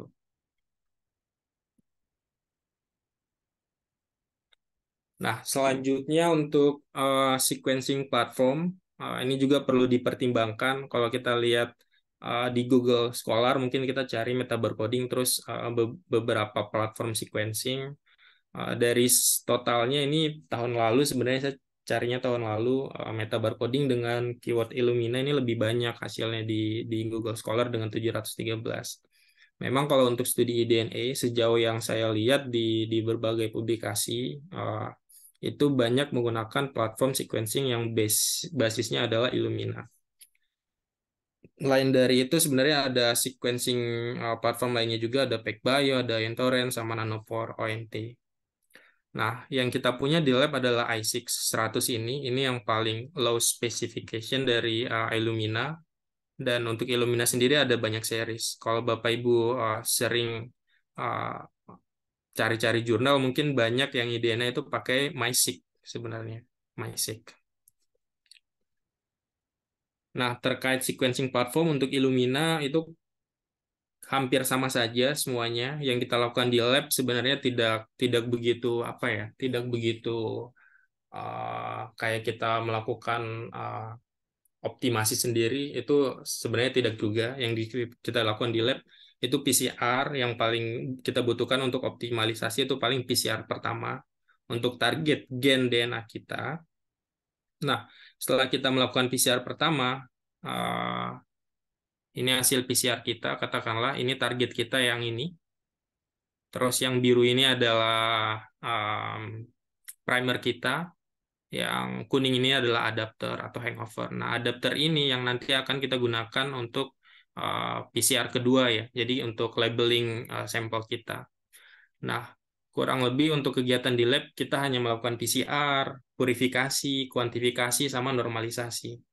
Untuk sequencing itu selebihnya kita cuma masukin di mesin, terus mesin bekerja beberapa jam, hasilnya kita sudah bisa dapat. Jadi sebenarnya kalau misalkan Bapak Ibu yang sudah familiar melakukan analisis genetik di lab, itu akan sama-sama saja workflow-nya. Tinggal mengikuti manual protokolnya. Nah, ini salah satu tangkapan layar ya dari hasil sequencing yang kita lakukan untuk primer MyFish. Ada beberapa parameter di sini yang kita lihat. Selebihnya kalau misalkan di lab yang kita lakukan untuk sequencing itu sudah kurang lebih 40 kali sequencing ya sejauh ini. Nah, kenapa kita pilih platformnya iSeq? Karena sebenarnya awalnya kita mau pengadaan di lab itu yang MySeq, tapi setelah kita lihat ada publikasi yang membandingkan antara iSeq dengan MySeq, sebenarnya hasilnya tidak berbeda jauh. Terlebih iSeq ini punya workflow yang lebih singkat daripada MySeq, terus lebih membutuhkan sampel yang tidak terlalu banyak dalam satu kali running. Kita putuskan untuk pengadaan MySeq di lab. Jadi bisa jadi salah satu opsional juga kalau misalkan Bapak Ibu mau pengadaan di lab. Nah, selanjutnya terkait database. Database ini juga kita perlu perlu pertimbangkan ya kalau kita melakukan eDNA. Salah satunya tadi seperti saya utarakan kalau misalkan kita mau cari spesies yang terancam punah untuk pari di Indonesia yang dilindungi, kalau kita pakai katakanlah primer MyFish, kemungkinan mungkin kita tidak akan bisa tuh detect spesiesnya karena di platform MyFish sendiri database-nya itu belum lengkap untuk spesies tersebut. Nah, ini ada beberapa pilihan database sebenarnya yang bisa kita gunakan. Ada IMBL, ada Bolt, ada Midori, Silva, NCBI, dan lain-lainnya. Untuk bioinformatic pipelines sama platform yang biasa kita gunakan ini Chime, karena Chime ini cukup versatile ya. Di dalamnya biasanya banyak plugin, termasuk yang Dada to algorithm, terus ada Mitofish platform juga. Ini lebih mudah lagi, kita cukup upload data kita, terus tunggu beberapa menit, dia sudah kasih keluar spesies apa saja yang ada dalam data kita. Jadi buat yang cukup tidak familiar dengan bioinformatics, ini bisa jadi pilihan. Embrave juga demikian. Embrave ini salah satu platform online, dia web based sama dengan Mitofish. Tapi kalau Mitofish ini khusus untuk 12 S ikan, kalau Embrave ini database-nya menggunakan Bolt system. Jadi kebanyakan CO1. Untuk Embrave lebih interaktif sebenarnya karena di dalamnya itu kita bisa apa ya terkonfigurasi dengan baik. Misalkan kita punya beberapa project, sampelnya apa saja, terus targetnya apa saja, terus lengkap dengan seperti map, sampel sampel kita itu didapatkan koordinatnya dari mana saja. Jadi dia lebih interaktif. Batasannya adalah kalau di Embrave ini karena dia rely sama Bolt, jadi secara database kita tidak bisa custom dengan misalkan database yang kita punya gitu. Harus kita upload ke Bolt dulu, baru dari Bolt kita tarik ke Embrave, baru kita analisis. Nah, saya coba paparkan hasil penelitian. Sebenarnya bukan hasil penelitian yang final ya, baru preliminary study. Ini kita melakukan analisis untuk eDNA marine vertebrates di Kaimana di MPA di Papua. Jadi inline juga dengan Bu Ebi melakukan eDNA di marine protected area.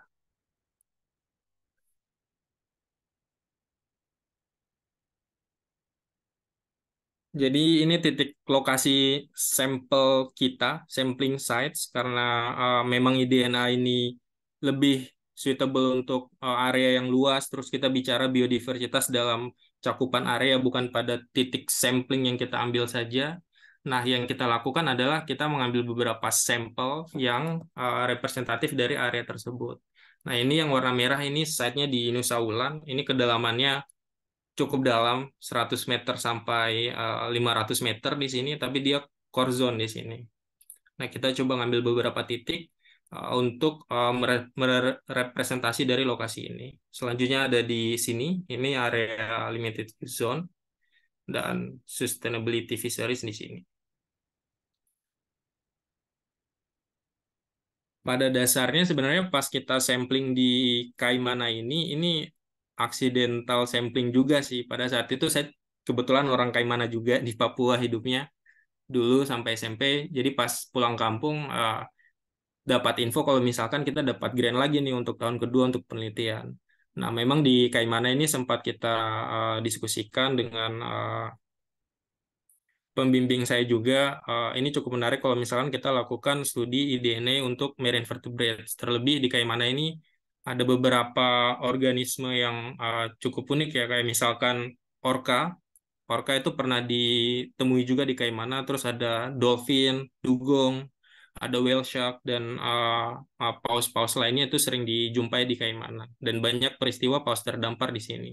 Nah, pada saat kita sampling karena memang secara desain harusnya kita melakukan DNA pada waktu memang yang tepat yang kemunculan spesies itu, terus kita sampling setidaknya pada range bulan yang sesuai gitu. Tapi pas kita sampling itu lagi angin timur, ombaknya besar banget. Jadi pas di lapang sebenarnya tidak ada nelayan yang melaut sama sekali. Yang melaut cuma kita saja untuk melakukan sampling ini. Nanti saya akan tunjukkan hasilnya di belakang. Nah, ini pada saat kita sampling, karena accidental sampling, saya tidak bawa botol sampel sebenarnya ke lapang. Nah, untuk men-tackle itu kita pakai botol ini ya, air mineral yang baru, benar-benar baru, terus tidak ada indikasi kontaminasi apapun di sana. Jadi ini yang kita gunakan. Tapi sebelum kita pakai kita bleach dulu dengan um, solution ya. Bleach solution itu 10% untuk menghilangkan kontaminan kalau misalkan ada. Nah, yang kita ambil adalah sekitar 5 liter per satu set sampling. Nah, karena kita berbicara ini pada cakupan area, sebenarnya kita tidak serta-merta kalau kita sampling itu hanya di satu titik sampling saja gitu. Misalkan kita dalam satu area kita ngambil satu sampel, terus tunggu sebentar, terus kita ngambil sampel, terus misalkan jalan 10 meter atau 20 meter kita ngambil sampel, terus kita nganggap itu dalam satu sampel, itu sebenarnya oke-oke saja karena pada akhirnya kan kita ingin mengungkapkan di area tersebut itu ada organisme apa saja yang hidup di sana, bukan pada satu sampel ini apa, satu sampel ini apa. Yang kita bandingkan adalah area. Nah, sampel per lokasi area itu kita anggap sebagai ulangan atau replicates. Nah, kita lakukan filtering di pore size-nya 0,45 di sini. Terus setelahnya kita preservasi pada cryotube dengan sudah diisi sama DNA shell. Ini kita lakukan di lab. Jadi pada saat kita sampling di lapang itu saya kurang lebih makan waktu 4 hari di lapang. Terus lusanya saya berangkat ke Bogor lagi untuk analisis lab karena kejar timeline penelitian. Dan setelah kita lakukan analisis di lab, sebenarnya kita sudah dapatkan hasilnya itu di minggu pertama. Cuma karena kita pakai 3 primer yang berbeda, jadi per satu minggu itu kita running satu primer untuk sequencing, minggu kedua primernya beda lagi, minggu ketiga primernya beda lagi. Nah, yang saya sampaikan di sini kita ada satu primer saja yang saya baru analisis. Ini di sini kita pakai Marver 1. Ini untuk targetnya marine vertebrates. Terus kita sequencing biasanya kalau di lab ekstraksi 2 hari, terus amplicon untuk PCR 2 hari. Selanjutnya sudah persiapan untuk sequencing di weekend seperti itu. Nah, setelah kita dapat datanya di dalam minggu tersebut, saya coba analisis. Ini data yang sudah kita punya untuk Marver, MyFish sama Rias juga kita sudah punya, cuma saya belum sempat lihat datanya karena kesibukan di kampus juga. Ini kita pakai data 2 pipeline di sini, terus kita taksonomi assignment-nya pakai NCBI ya. Jadi kita coba tarik beberapa sequence untuk marine vertebrates dan fish dari NCBI, terus kita coba assign. Nah, untuk downstream analisisnya, ketika kita sudah dapat spesiesnya itu apa saja, secara rich abundance itu mana saja yang paling banyak, terus metadatanya, representative sequence, baru kita coba munculkan visualisasinya dalam bentuk diagram ya, seperti itu. Ini hasilnya dari satu primer, kurang lebih kita dapat 391 taksa di sini. Dari lokasi yang kita temukan di antara semua lokasi, ini kita temukan ikan tentu saja. Terus untuk mamalia ini kita temukan cuma di satu site di Namatota, itu spinner dolphin. Memang pada saat kita sampling itu kita melihat tuh ada dolphin di sana, cuma kita tidak pasti tahu itu dolphinnya jenis apa. Nah, kita juga temukan salah satu spesies penyu ini hawksbill di daerah Aiduma, itu daerah limited use zone ya di sana. Elasmobranchi kita temukan di semua lokasi. Ini relatif abundance. Coba kita susun, visualisasikan berdasarkan ordo sebenarnya. Yang ini di sini paling banyak dari ordo Ovalentaria incertaesedis ya. Ini biasanya kelompok ikan mayor. Jadi di daerah laut ikan-ikan ini itu memang banyak ditemukan. Nah, sekali lagi sebenarnya pas di Ordo ini, kalau kita bandingkan dengan penelitian sebelumnya, jadi di lokasi tersebut, penelitian sebelumnya itu sudah ada, Juhel dan kawan-kawan itu melakukan IDNA di sana dengan target ikan sebenarnya. Memang targetnya ikan. Kalau kita bandingkan ikan yang kita dapatkan dalam satu primer ini dengan ikan yang dia dapatkan dengan primer Teleo di sana, itu perbandingannya cukup jauh, mungkin sekitar 600 spesies, sedangkan di dalam sampel kita targetnya memang di primer ini bukan khusus ikan, jadi ada perbedaan di sana. Nah, ini kita coba bahasan untuk alpha diversity-nya seperti ini. Ternyata di daerah ini ada satu lokasi area ya yang secara kelimpahan spesiesnya masih cukup rendah, tapi sebenarnya fine-fine saja karena dia masih di daerah limited use zone. Selanjutnya kita coba lihat berdasarkan data kita ingin melihat dari marine vertebrates yang kita temukan berapa sih yang sebenarnya spesies yang tergolong dalam red list IUCN, terus CITES yang dilindungi, terus komersial statusnya berdasarkan highly komersial, komersial sama minor komersial. Nah, dari data yang kita temukan ini gambaran saja dari satu primer ini kita temukan hawksbill di sini, dia masuk ke dalam critically endangered di IUCN. Terus kita ketemu ada Whipray di sini. Yang menariknya adalah di lokasi Nusa Wulan yang kedalamannya cukup ya 100 sampai 500, terus daerahnya itu memang ombak, disinyalir di lokasi tersebut core zone-nya itu daerah peneluran ikan terbang. Kita temukan ada 2 spesies ikan terbang di sana di daerah core zone-nya. Selanjutnya ada juga kita temukan di sini swordfish ya, yang ikan tapi depannya semacam runcing seperti itu. Nah, ini snapshot dari beberapa spesies yang kita temukan. Ada grouper, ada snapper, ada fusiler, ada big-eye tuna, ada bumhead parrotfish, terus ada blue shark. Nah, sekian mungkin yang bisa saya sampaikan di kesempatan kali ini. Mungkin sebagai kesimpulan, kalau misalkan kita melakukan eDNA, karena kita menganggap metode ini memang powerful, tapi kalau kita kurang teliti dalam melakukannya, atau kita melakukannya tetap pada takaran yang kurang optimal, hasilnya bisa saja underestimate untuk biodiversitas. Selanjutnya saya kembalikan ke Bu Dita untuk sesi diskusi. Terima kasih. Baik, terima kasih Iqbal. Jadi banyak sekali riset dan juga pekerjaan yang sudah dilakukan oleh Iqbal dan juga Oceanogen. Kita waktunya agak kelebihan, jadi saya mungkin nggak akan full menjawab satu persatu pertanyaan di chat, tetapi nanti dari link yang nanti saya sebar, saya akan masukkan Q&A dan saya nanti minta tolong untuk Bu Abigail dan Iqbal untuk bisa menuliskan jawabannya dalam bentuk tulisan ya di list pertanyaan tadi.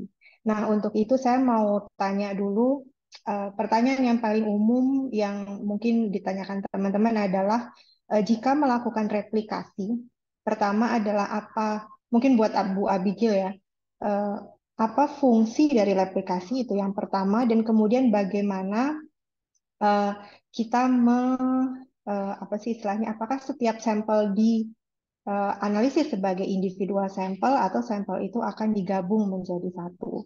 Kemudian pertanyaan selanjutnya 3 ya, kita pengen dapat semuanya. Apakah semakin banyak replikasi semakin bagus dan sebaiknya berapa kali? Mungkin tadi sudah disebutkan, mungkin bisa diulang sekali lagi. Silakan Bu Abigail mungkin bisa menjawab sedikit untuk pertanyaan pertama. Terima kasih dari kesempatan. Dari aspek teknis, mungkin saya bukan ahlinya, ya. Tapi pengertian saya tentang saya akan bersin kayaknya. Ini replikasi, kita harus replikat. Dalam penelitian apapun, biasanya kita ambil replikat, ya. Tapi di eDNA ini kita harus pikir ada satu areal yang kita ingin sampling. Kemungkinan besar pertama DNA mungkin tidak tersebar 100% merata di situ ya. Jadi kita semakin banyak baik volume maupun jumlah titik dalam satu areal itu yang kita ambil akan meningkatkan kemungkinan kita dapat lebih banyak dari DNA dari spesies-spesies yang ada di situ. Jadi sebenarnya seperti dibilang Pak Iqbal tadi, kalau semua replika itu kita ambil pas di titik yang sama dan kalau tidak ada arus atau apa, ya mungkin tidak akan begitu banyak. Jadi seperti dia juga bergerak sedikit, kita juga waktu ambil replikat kita di setiap lokasi bergerak sedikit, ya,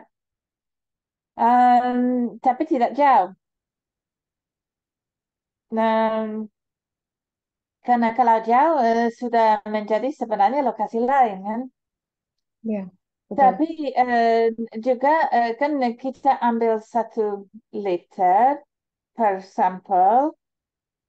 Karena memang itu protokol dari mitra kita di UCLA, ya. Saya Mhm. lihat Pak Iqbal menggunakan eh, lebih banyak ya. Dan waktu Iya. kita pernah kerja sama dengan Oceanagen, kita juga pernah em, pakai 3 liter, ya. Tapi hanya 1 sampel. Nah, kalau saya lihat sepertinya 3 kali 1 liter itu lebih powerful daripada 1 kali 3 liter. Ya, mungkin Iqbal bisa jelaskan lebih jauh itu. Tapi karena sebenarnya masuk di akal. Karena em, kita ambil semuanya pas-pas di 1 titik, kemungkinan kita terlewatkan itu lebih besar. Juga kan kita harus pikirkan kalau kita ambil replikat seperti terbukti dengan kita punya, selalu bisa ada satu yang atau bahkan lebih dalam kasus tertentu yang gagal karena suatu atau lain hal yang kita tidak sadari, ya. Em, jadi seperti hal juga yang menjadi masalah kita dengan CO1 itu banyak sekali plankton. Memang kalau dengan primer yang khusus untuk ikan tidak menjadi masalah itu ya.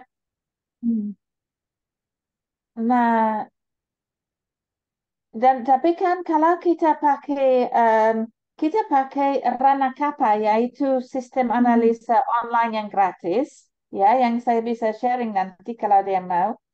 Tapi itu dikembangkan oleh UCLA. Di situ salah satu hal yang kita bisa lihat ada accumulation curve. Dan itu akan memperlihatkan sejauh mana berdasarkan data yang kita dapat dengan replikat itu, dinilai kita sudah mencapai hasil yang optimal untuk lokasi itu. Ya, karena setiap replikat punya susunan spesies yang berbeda. Nah, apakah dengan dia bikin cara informatika sehingga bisa dilihat kalau kita tambah replikat, berapa besar kemungkinan kita akan tambah lagi spesies dengan lebih daripada yang sudah ada. Nah, kalau kita lihat dengan 3, kita sudah mulai melengkung kurvanya, tapi belum mendekati asymptot. Ya, jadi kiranya perlu lebih dari 3 dan seperti dibilang saya lihat di gambarnya Pak Iqbal untuk samplingnya itu di Papua, bergeser 5 ke atas untuk jumlah replikat per lokasi. Replicate. Jadi mungkin itu bisa, kalau berdasarkan kurva kita, saya pikir mungkin cukup optimal kemungkinan ya. Bu, kalau misalnya kita memakai 3, kalau misalnya Bu Abigail bilang 3 replicate, berarti setiap replicate itu dianalisis berbeda ya, Bu. Jadi dia menjadi 3 sampel berbeda atau digabung jadi Ya. satu. PCR dilakukan per replikat kalau di kita. Sebenarnya kalau tidak kan bagian yang diambil dari setiap sampel untuk setiap kali running itu hanya kecil sekali.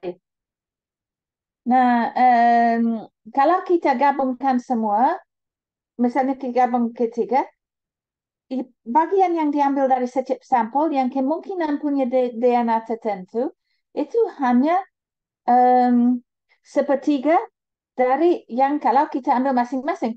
Lalu kita juga ambil 3 replikat di lab untuk setiap sampel itu, setiap replikat. Berarti untuk satu lokasi ada 9 kali running semua supaya kita meningkatkan kemungkinan untuk mendapatkan DNA tertentu. Karena DNA yang banyak sekali di situ hampir pasti akan terdapat dalam subsampel yang kita ambil. Tapi misalnya sampel kita setelah diolah itu misalnya taruhlah unit 1 kan, dan kita ambil 0,0 sekian dari itu, ya, kemungkinan besar tidak semuanya DNA yang ada di situ akan termuat kan, apalagi yang relatif langka. Jadi kalau kita running analisa, kalau kita masih punya sisa dari sampel itu, kalau kita running bisa terjadi kita akan dapat hasil yang berbeda karena subset dari DNA yang ada di dalam sampel awal mungkin berbeda yang akan termuat ikut setiap kali kita ambil dengan pipet kan? Iya, betul. Ya. Oke, baik. Terima kasih Bu Abigail. Iqbal, nanti jawaban yang lain bisa tolong ditulis ya, diketik aja nanti kembalikan ke saya, nanti saya share ke ini. Iqbal, ada juga yang bertanya tentang jenis sampel yang berbeda. Jadi apakah kita bisa melakukan sampling sedimen untuk targeted species? Jadi yang tadi ditanyakan di sini adalah oleh Bu Siti Faridah adalah cacing laut, dan dari Prof. Wijas itu menyatakan apakah eDNA itu bisa dilakukan untuk sampel spawning karang atau spawning ikan. Pernah ada pengalaman Iqbal untuk mengerjakan itu mungkin, dan apa tipsnya? Misalnya apakah ada spesifik primers atau spesifik pengerjaan? Silakan Iqbal. Terima kasih pertanyaannya. Mungkin ingin menjawab yang pertama dulu terkait cacing laut. Kalau pandangan saya sebenarnya untuk cacing laut ya, yang notabene mungkin tidak terlalu mobile, itu untuk mendapatkan materi genetiknya itu akan jauh lebih mudah di sampel sedimen yang memang kita yakini di situ menjadi habitat cacing laut. Jadi sebenarnya untuk sampel sedimen itu memang hal yang umum dilakukan untuk eDNA. Jadi itu bisa kita dapatkan sampel sedimennya. Preservasinya gimana? Biasanya kita ngambil sampel sedimen pakai Falcon Tubes sekitar 50 mili, itu kita ngambil tidak dalam satu titik, tapi mungkin sub sampling seperti itu ya, dalam satu sampel, terus preservasinya langsung di freezer. Kalau sedimen, kita biasanya langsung ke freezer. Untuk ekstraksi DNA-nya itu ada lagi tuh kit khusus untuk ekstraksi DNA dari sedimen. Untuk primernya sendiri, saya belum tahu ya kalau misalkan ada primer khusus untuk cacing, tapi mungkin bisa kita cari terlebih dahulu. Tapi untuk invertebrates itu ada primer yang universal, yang kita juga biasa gunakan di lab, itu muncul hasilnya cacingnya seperti itu. Itu yang dari Lire ya dan kawan-kawan. Nah, terus terkait pertanyaan kedua terkait spawning untuk koral, ya itu sangat mungkin dilakukan kalau kita di lab di IPB, di labnya almarhum Pak Hawis di biodivisi, itu memang pernah ada mahasiswa yang melakukan rencananya melakukan DNA metabarcoding untuk spawning koral itu. Jadi dia sempat mengembangkan satu alat ya untuk mendapatkan spawning koral itu. Sampelnya ada, cuma memang pada saat itu tidak diolah ke analisis lanjutan. Sebenarnya kalau misalkan kita berbicara eDNA itu terminologinya mungkin lebih cocok kepada sampel lingkungan ya. dia berupa air dan lain-lainnya. Tapi kalau misalkan memang yang ditarget adalah spawning koral itu dan kita bisa menangkap hasil spawning koral itu, biasa orang pakai terminologinya bukan eDNA tapi bulk sample ya, mix sample seperti itu karena ketahuan memang itu adalah sampel spawning koral. Untuk eDNA mungkin bisa digunakan untuk apa ya, semacam melihat titik-titik spawning koral seperti itu, mungkin itu juga bisa sih sebenarnya. Ya, Secara spesies mungkin spesies apa saja yang banyak pada saat spawning itu terjadi. oke. Eh, Oke, thank you Iqbal. Iqbal, ada satu lagi nih masalah turbiditas kekeruhan. Itu kalau misalnya sampel kondisi air ya, kita misalnya sampling air itu keruh, eh, ada nggak apa namanya cara atau berapa sih biasanya apakah kita turunkan jumlah sampelnya atau tetap kita lakukan tetapi dengan mengerjakannya eh, lebih effortnya lebih gede nih untuk nyaring ataupun untuk terutama nyaring air ya. Itu gimana biasanya kalau misalnya kita tahu bahwa kondisi perairan aja keruh, apakah diturunkan jumlah sampelnya? Kalau untuk sampling di daerah turbiditas, kalau project base ya, sampling desainnya dilakukan sama Oceanogen, ini pengalaman kita biasanya kita ngambil airnya sama sedimennya. Jadi kita Hmm. tidak mau menghilangkan kesempatan kita nggak dapat DNA-nya karena kita cuma pisahkan antara air dan sedimen. Jadi biasa kita ngambil itu yang turbidnya, kita ngambil katakanlah botol sampling kita itu 5 liter, jadi cukup banyak. Biasa Mhm. sepertiganya itu adalah yang turbid, terus yang waternya itu sekian. Jadi kalau kita ngambil sampel di air, terus di homestay atau di Mhm. hotel itu kan di dalam cool box itu kita preservasi dulu tuh sampel kita di Hmm. ice gel. Pas sampai di itu kita tenangkan airnya, terus airnya kita saring sampai biasanya pas penyaringan pertama itu sampai dia clog. Jadi pas sampai dia clog kita tahu itu dia maksudnya clog itu terhambat ya sampai sudah tidak bisa disaring, terus kita tahu itu volumenya berapa. Nah, itu standar yang kita pakai untuk sampel-sampel lainnya di lokasi lain pada saat kita sampling itu. Nah, Oke.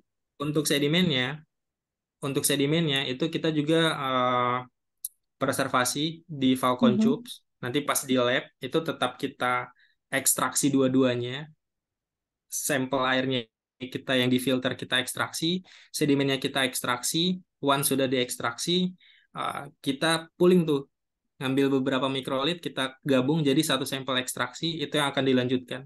Jadi kita tidak mau apa ya, semacam Nggak mau gambling kalau rugi. misalnya kita ambil air doang, ntar ternyata di sedimen deh nanya. Iya, betul, Karena betul. kan pada akhirnya kita nggak mau lihat tuh dia sampelnya dari sedimen atau sampelnya di air, kita cuma pengen tahu di lokasi tersebut spesiesnya ada apa aja.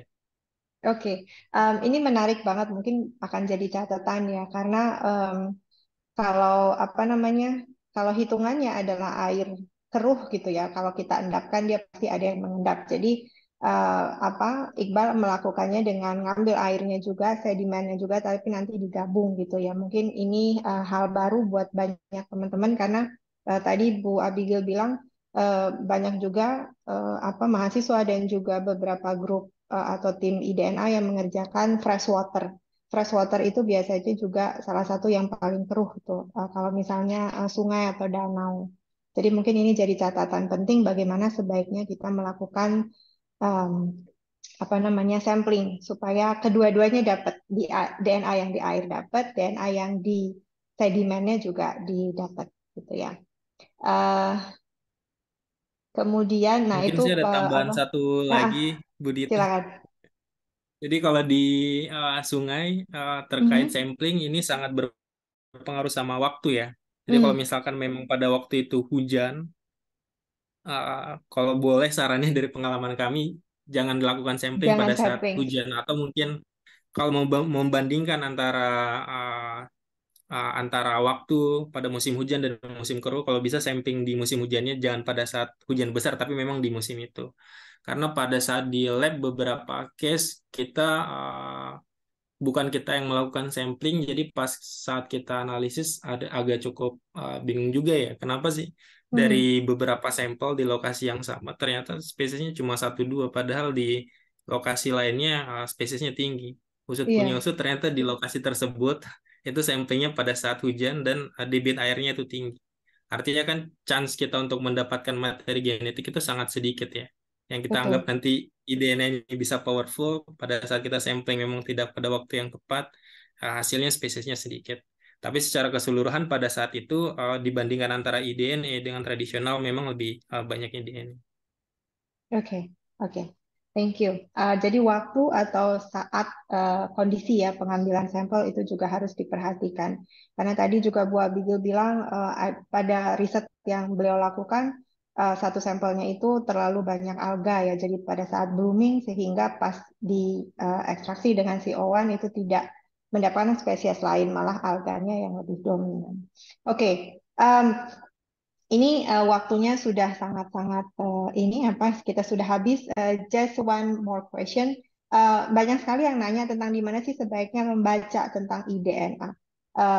Bu Abigail atau Iqbal, ada buku reference kah tentang IDNA yang bisa di sharing atau mungkin bagaimana caranya? Apakah jurnal atau tempat lain untuk mencari informasinya? Bu Abigail mungkin ada ini nggak Bu? Ada referensi? Kalau saya di kita dulu ikut kelas yang dibuat oleh almarhum Hawis, Mhm, teman yang kita sangat very miss ya. mhm. Em, itu sebagian masih online videonya sejak saya tahu, dan saya sarankan kan teman-teman Indonesia rata-rata lebih visual ya. Em, Yes. Saya sarankan untuk cari itu dan juga video lain yang reputable tentang ini untuk Mhm. mendapat gambaran. Setelah itu bisa terjun ke referensi untuk mencari poin-poin yang lebih rinci. Mungkin itu Oke, dari saya. oke. Terima kasih Bu Abigail. Iqbal, ada referensi nggak Bang untuk buku atau jurnal atau website mungkin? Kalau referensi mungkin buku yang tadi ya, yang Environmental DNA for Biomonitoring, Biodiversity Oke. Monitoring. Cuma kalau terkait pengalaman, biasanya kalau kita hasil eDNA itu kadang di database taksanya nggak sama ya. Misalkan dia Hmm. spesies A sama spesies B, padahal itu diidentifikasi terbaru spesies yang sama. Jadi itu harus dicek lagi nomenklaturnya. Oke. Terus banyak juga sih kayak misalkan spesies yang hidupnya jauh banget di Amerika sana pas di IDN kita ternyata didapatkan juga itu perlu Hmm. dibuat notes juga seperti itu. Beberapa case kalau di ikan di jurnal yang pernah saya baca itu ada ada penelitian dia ngambil sampel di sungai tapi ternyata dapat Mhm. spesies ikan laut yang kalau kita lihat di fish base itu dia reef associate. Jadi kan nggak mungkin Ya, ada terumbu karang di freshwater ya. Nah, itu tetap betul. ditransparansi tuh. Misalkan memang ada spesies ikan laut yang kita dapat, tapi kita hilangkan dari dataset kita. Jadi agak tricky-tricky juga sih dalam interpretasinya. Oke, oke, oke. Mungkin itu bisa kita coba ya. Jadi ada beberapa referensi yang tadi disebutkan. Em, Sekali lagi terima kasih buat Abigail, terima kasih Iqbal. Maaf sekali waktunya sudah habis. Nanti sekali lagi semua jawaban akan saya usahakan untuk kita jawab dalam bentuk Word di dalam link, begitu juga video recording dan PPT. Jadi untuk para pembicara, jika memungkinkan boleh di-share PDF yang bisa di-share. Jadi kalau memang ada beberapa halaman yang tidak ingin di-share, silahkan dihapus dulu. Dan kemudian kami akan kirimkan lewat email. Jadi mohon diisi email yang benar. Dan sekali lagi kami akan masih ada beberapa webinar series lagi dan kalau ada masih pertanyaan boleh menghubungi lewat email ataupun WhatsApp bagi yang tahu kami akan sharing beberapa informasi terutama salah satunya seperti tadi informasi gen. Tadi banyak sekali pertanyaan yang masih belum dijawab, kami mohon maaf waktunya sangat terbatas. Sekali lagi terima kasih Iqbal, terima kasih Bu Abigail, terima kasih Bapak Ibu, teman-teman semua. Kita akan ketemu lagi bulan depan, mudah-mudahan kalau tidak ada yang libur, tapi kalau tidak kita akan switch, kita pass dulu Desember, kita akan ketemu di Januari supaya semuanya sudah balik dari hari libur. Itu saja dari kami. Saya tutup dulu pertemuan hari ini. Sekali lagi terima kasih banyak. Kami akan share segera linknya ke para peserta. Terima kasih. Selamat pagi, masih pagi menjelang siang. Kita ketemu lagi di lain hari. Terima kasih semuanya. Saya tutup karena masih ada kegiatan lain. Terima kasih Iqbal, Bu Abigail. See ya guys. Terima kasih semua Ibu Dita dan semua peserta yang setia menemani kita. Dan Pak Terima Iqbal. kasih Bu.